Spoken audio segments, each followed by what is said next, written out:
안녕하세요. 해원 컨설팅 연구소 소장 해원 이종훈입니다. 불교 현대적으로 풀이해보고 현대적으로 응용해보는 시리즈, 오늘은 법성계 22번째 구절이 되겠는데요. 총 30개 구절이 있는데 오늘은 22번째 구절이 되겠습니다. 먼저 읽어드린다면 중생수기 덕이익이라. 해석은 간단해 보이네요. 중생은 수기, 거르기에 따라 이익, 덕 얻는다, 이익을 얻는다라고 되어 있네요.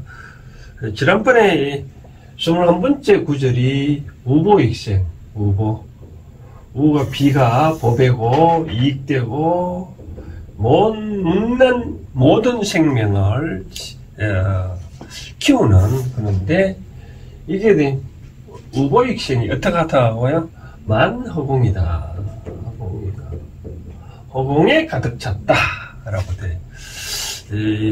그러니까 지난번에 제가 설명해 드릴 때는 이 세상에 존재하는 비가 이 중생들을 위해서 다 이익된다는 거죠, 그렇죠? 그러니까 허공에 가득 차다. 그런데 이 사람들은 분별심이 가득 찼어. 어떤 사리사욕에 어떤 각이 있기 때문에 그런 것들이 이익이 있다, 이익이 다 법에다라는 것을 보이지 않는다. 어떻게 하면 그러면 근본의 분별심을 버려야 된다라고 말씀을 드렸고, 그게 이제 기본적으로 보살들이 이타행을 할 때 어떤 편파적으로 어떤 행을 하면 안 된다는 차원에서 말씀드렸고, 그러한 이익이 어떻게 한다고요? 오늘 보니까 중생은 수기, 따른다. 기, 거르기에 따라, 쉽게 말하면 중생들의 자기의 밥거르기에 따라 이익을 얻는다.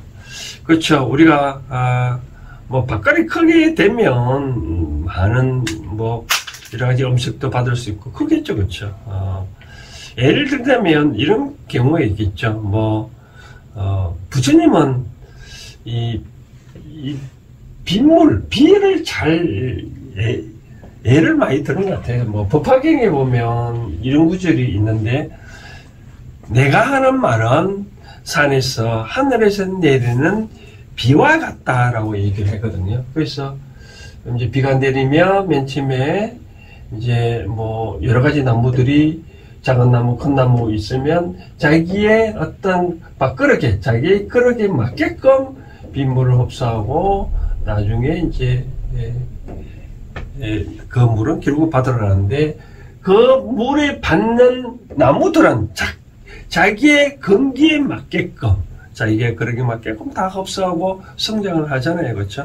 마찬가지로 부처님이 내가 한 말은 여러분들이 중생들의 그릇에 맞게끔 받아들여서 또 받아들이면 된다라고 한 내용입니다. 바로 그런 내용입니다. 이같이 우보익생 허공색에 많은 이 보배고 이익되고 무생들을 생명을 창출하는 그런 것들이라 하더라도 중생은 그릇에 맞게끔 자기의 그릇에 따라 이익을 받아간다라고 하네요.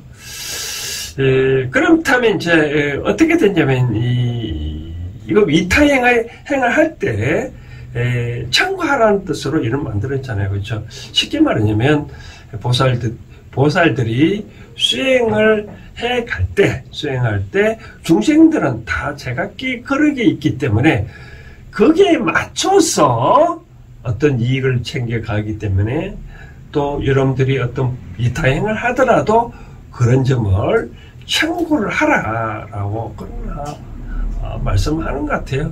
이 상태에서는 일반적으로 법성계가 기본적으로 환경의 어떤 축약판으로 설명을 해놓은 부분이기 때문에 이제 여러 가지 실천의 덕목으로서 설명해 놓은 거죠. 실천의 덕목. 보살들이 실천할 때 제가 기익에 따라 어떤 법문을 시키면 뭔가 담아가니 여러분들도 그렇게 하라고 말한 것 같아요.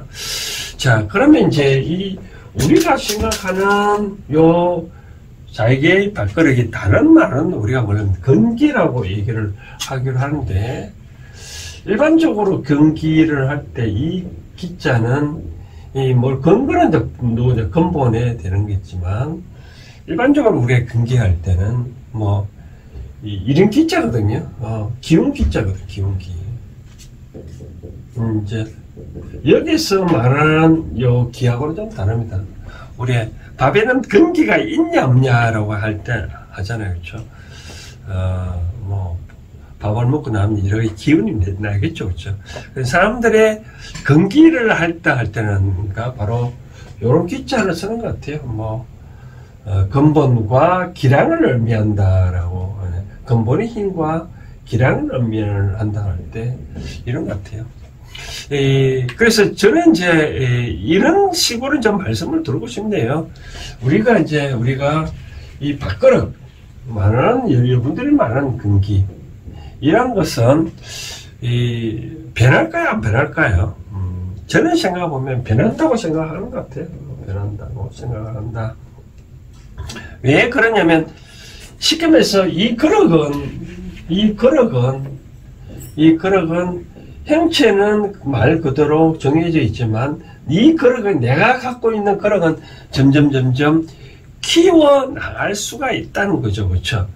그게 뭐냐면 우리가 예를 들어서 문제를 풀 때 플러스 마이너스만 아는 상태하고 곱하기와 나누기를 아는 상태하고는 어떤 문제를 풀 때 쉽게 풀어나가잖아요. 그렇죠?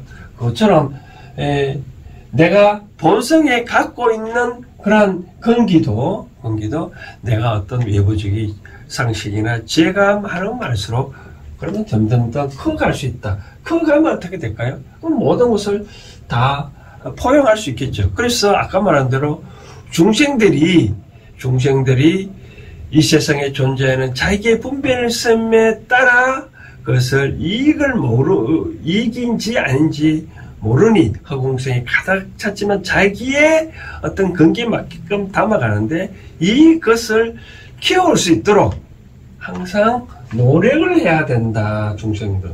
그런 차원에서 말씀을 하는 것 같아요. 하나만 이제 예를 든다면 이제 근기를 이제 자기의 밥그릇을 어떻게 이제 지혜로서 키워나갈 수 있냐. 하나만 예를 든다면 이런 경우가 있겠죠. 뭐 저는 이제 어떤 사람이 이제 예를 든다면 먼저 부부간의 생활을 한다라고 얘기를 하면 부부간에도 많이 다툴 수가 있겠죠, 그렇죠? 뭐 남편과 아내가 있다면 아내는 참 이 잔소리를 많이 하잖아요. 이제 남편은 또 그 아내의 잔소리를 싫어하는데, 그러면 예를 든다면 아내가 남편한테 잔소리를 하면 이 순간에 누가 아플까요? 잔소리 하는 사람이 아프잖아요. 상대의 마음이 안 되니까 이래라 저래라 막 하니까 아픈 자가 있잖아요. 그럼 어떻게 되겠어요? 아픈 자가 병원을 가야 된다, 그죠? 그럼 아니면 아내가 마음을 바꿔 먹어야 되잖아요. 바꾸면 뭐냐면, 그러면 남편이 과연 현재 이 사람이 과연 무엇을 원하는지, 어떤 성격을 가든지 공부를 하고, 그렇다면, 그 사람이, 이건 남편이 대해서 이해를 하잖아요. 그렇죠? 이해를 한다 그러면, 그러면 남편이 어떤 한 거에 대해서도 내가 다 받을 수 있다, 그죠? 그럼 받을 수 있다면, 그러면은 이와 같이 어떤 지혜나 지식을 습득하기 전에는 남편을 알고 있는 것이 이 정도라면, 그하고 나는 남편을 알고 이 정도는 아니잖아요. 그럼 나는 이만큼 성숙해 간 거죠, 그렇죠? 그럼 받아들인다는 거죠. 그래서 저는 이제 말씀을 드리고 싶은 거는 여러분들이 기량을 항상 좀 키워나가라. 키워나가면 여러분들은 많은 어떤 것도 다 받아들일 수가 있지 않겠냐. 세상에 존재한 어떠한 것도 다 나한테 일생에서 필요해서 나한테 있는 거거든요.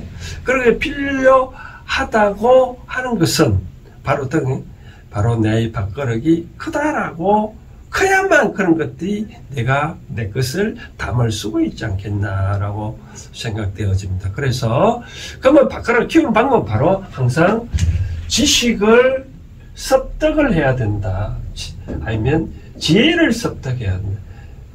따지고 보면 지혜를 습득해야 되겠죠, 그렇죠? 지식은 뭐 단순히 뭐 덧셈 뺄셈 정도 되겠지만 지혜는 이 세상의 삶에 풀어나갈 수 있는 지혜를 얻어야 되겠죠. 그렇죠?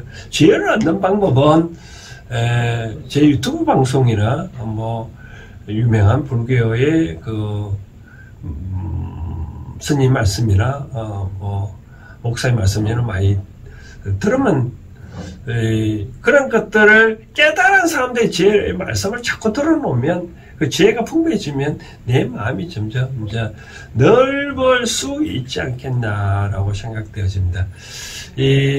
그만큼 이 거력이 커야 모든 것을 어떤 것은 포용할 수 있다라고 생각을 하거든요. 또 다른 차원에서 좀 부연적으로 설명해 드린다면 왜 이런 내가 거력을 키워야 모든 것을 담을 수 있다시피 이 세상에서 어떤 것은 다 자기와 관련됐다라고 말씀드린 것은 이 세상에 오는 인연은 다른 말로 자기한테 다녀오는 인연은 자기 밥그릇에 달려있다라고 말씀을 드리고 싶은 거죠. 아무리 주위에 좋은 사람이 많다 하더라도 내 밥그릇을 어떻게 쉽게 말해서 파일을 키워놓느냐에 따라 모든 인연을 내가 썰어 담을 수 있고 안 썰어 담을 수 있고 그의 밥그릇에 만큼 나의 인연은 찾아온다라고 말씀드리고 싶은 거죠. 하나 예를 들면 이제 이렇습니다. 뭐냐면 지금 해원 컨설팅 연구소장으로서 제가 이 유튜브를 하고 있는데 저는 사무실을 2개를 운영하고 있거든요. 그럼 2개를 운영하니까 거기에 맞는 인연들이 나한테 찾아온다는 거죠. 그래서 모든 인연들은 내가 갖고 오진 환경에 맞게끔 그 인연을 오는 거죠. 그렇죠? 내가 그래서 요만한 만큼 어떤 환경을 갖고 오면 상대는 요에 맞는 인연이 온다 이거죠. 그렇죠? 근데 내가 이렇게 많은 큰 그 그릇을 바꿔놓으면 거기에 맞는 인연이 많이 온다는 거죠. 그래서 내 삶이 만약에 잘 안 풀렸다면 인연들이 부족해서 그렇거든요. 그러면 나의 밥그릇을 많이 키워놔라. 그렇게 하면 인연들이 많이 찾아온다. 그러고 난 다음에 제가 또 하나 더 말씀드리고 싶은 거는 내한테 찾아온 인연들은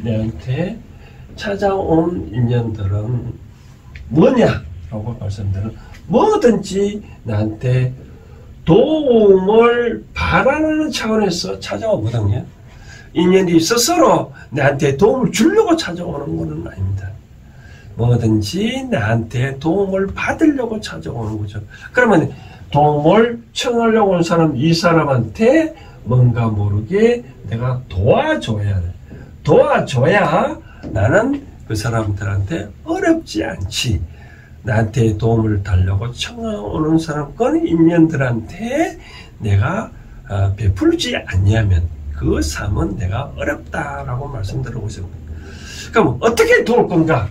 제가 말씀드리고 싶은 건 어떤 물질로 도와주라고 하는 것이 아닙니다. 물질로 도와주는 것은 일종의 한계가 있다는 거죠. 그 사람이 바르게 살아갈 수 있도록, 바르게 세상을 헤쳐나갈 수 있도록 내가 따뜻한 위로의 말씀, 이 말은 사람은 나한테 살릴 수도 있고 죽일 수 있고 바른 지혜의 가르침을 전해주는 것. 바로 부처님도 그런 말 했잖아요.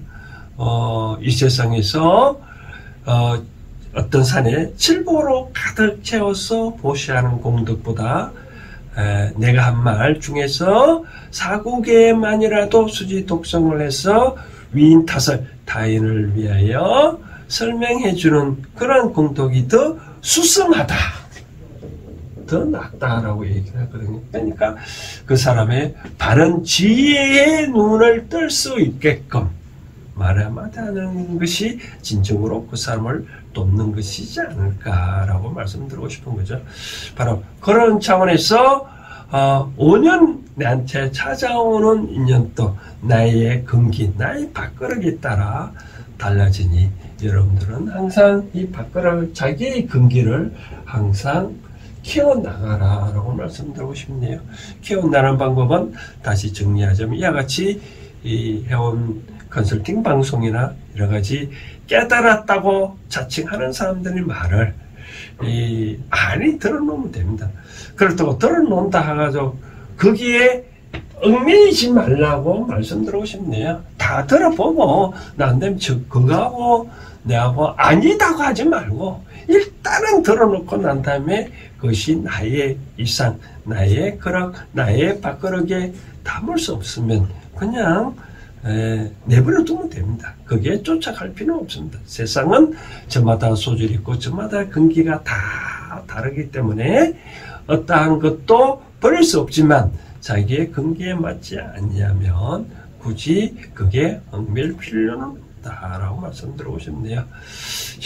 그 다음 이제 우리가 22번째 문장 이 정도로 하면 여러분 이해가 가시겠네요. 바로 설명에 다시 적어 드린다면 중생은 수기 자기의 그릇에 맞게끔 더 이익을 얻어간다, 채워간다. 그러니까 여러분들도 만약에 이같이 이익을 채워가려면 어떤 자기의 밥그릇을 많이 키워놔라. 그럼 키워내는 방법이 바로 지혜를 많이 습득을 하면 된다라고 말씀드리고 싶네요. 그 다음 이제 끝나고 이제 23번째 문장이 뭐냐면 쉬고 행자는 돌아간다. 본체로 돌아간다라고 되어 있는데 이것도 내용적으로 보면 쉬고 그러므로 행자는 한 본체로 돌아간다라고 얘기하는데 내용은 간단하지, 글자는 간단하지만 풀이도 간단하지만 여기도 무한한 재미난 내용이 숨어서 있습니다. 이 문장은 다음 주에 설명해 드리도록 하겠습니다. 오늘 여기까지 하겠습니다. 감사합니다.